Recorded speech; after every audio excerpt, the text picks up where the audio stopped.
Well, okay, not to worry.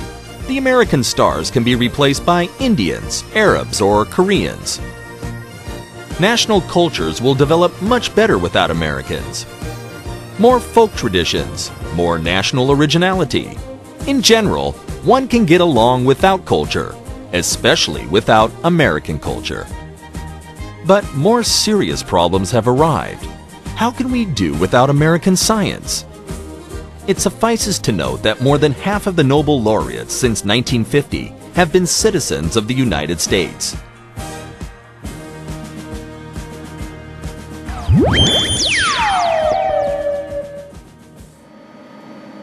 The majority of scientific investigations are slowed or completely stopped.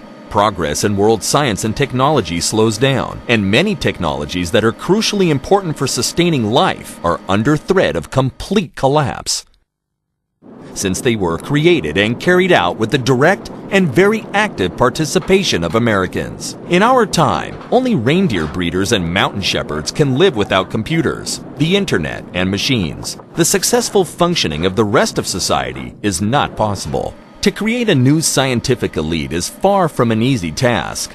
A list of the world's 600 best universities includes 400 American universities. Half of the humanity will simply perish while waiting for Venezuela's Harvard and Saudi Arabia's Stanford to appear.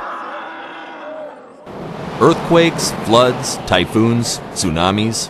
The answer to all the threats that hang over mankind today have to be searched for now. How is it possible to cope without unique American technologies? And what about epidemics and dangerous diseases? How can they be combated without American medicines and American medical devices? Organ transplant operations and advances in the field of genetic engineering are largely of American origin. Without American research, we can forget about victory over cancer and other terrible diseases.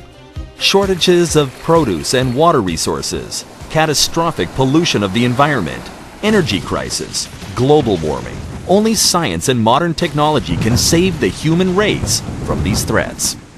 On the other hand, all of this doesn't happen overnight. Perhaps progress will slow down. Perhaps hundreds of millions of people will perish. But at least those who survive will live in a bright future without Americans. And isn't it worth making some sacrifices for the sake of a bright future? But there is a more important matter: what to do about the economy. American industry is a significant part of world industrial production. The United States brings a lot of good to the world market and consumes even more. In reality, America's share of the world economy is significantly greater than most people realize. Whether we like globalization or not, it is a reality. Just observe how sensitive the stock markets are to economic changes in this or that country.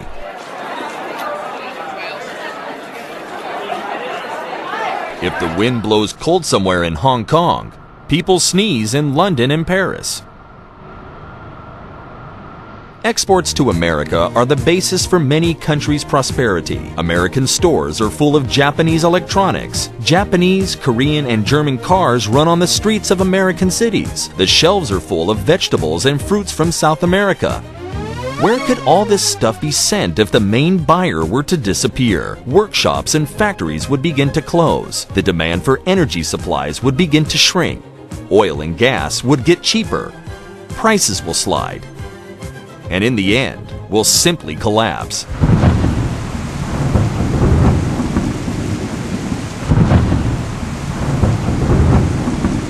Subsequently, without the main player on the hard currency market, without the notorious Wall Street, the whole world economic system will also collapse.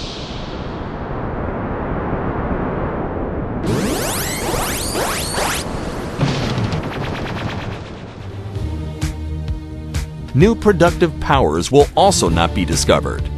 American banks are the world's largest investors. They invest more than $800 million a year in the economies of other countries.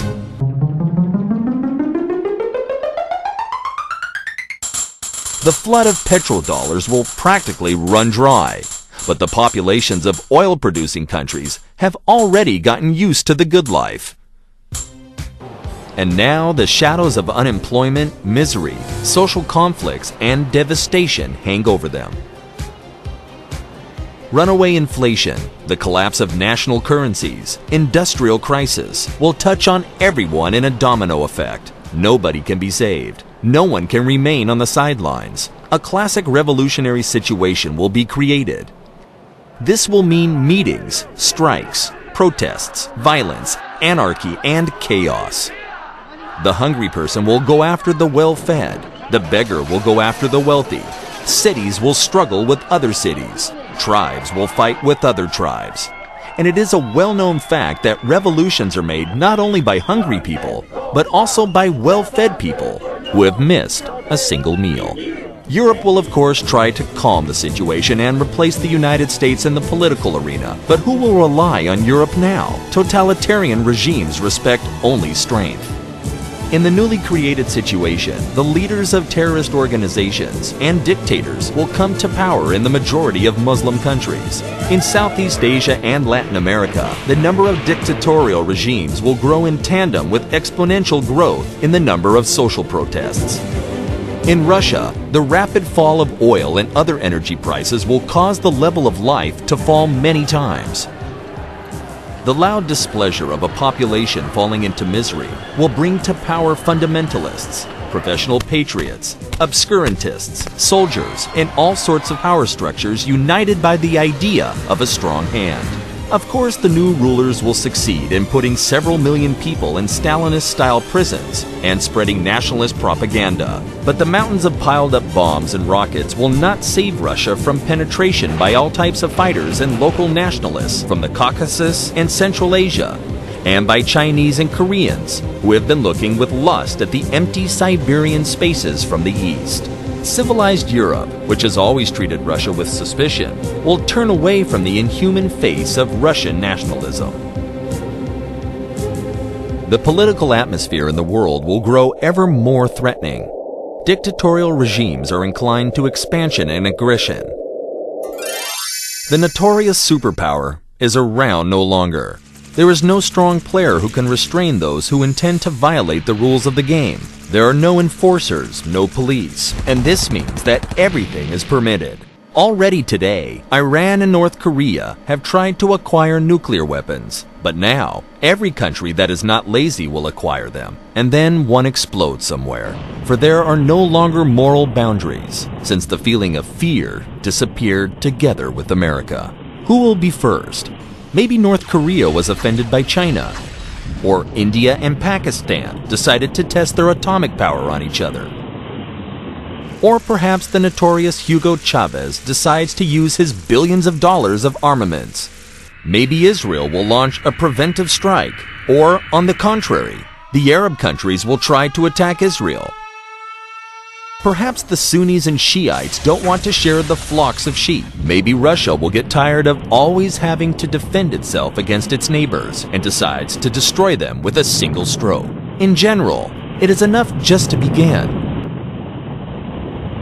This is how the incarnation of the great anti-American dream ends up. Since all of mankind cannot die immediately, those who survive will cry, "Come back, America!" And the Americans in the depths of space will shudder, seeing their former planet in such a deep turmoil, and will return to their place in the Western Hemisphere.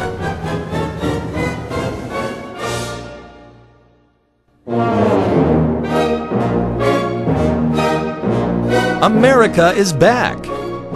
It means there's someone to be hated, to be afraid of, to be protested against, to be blamed for all of mortal sins, namely, the normal state of things.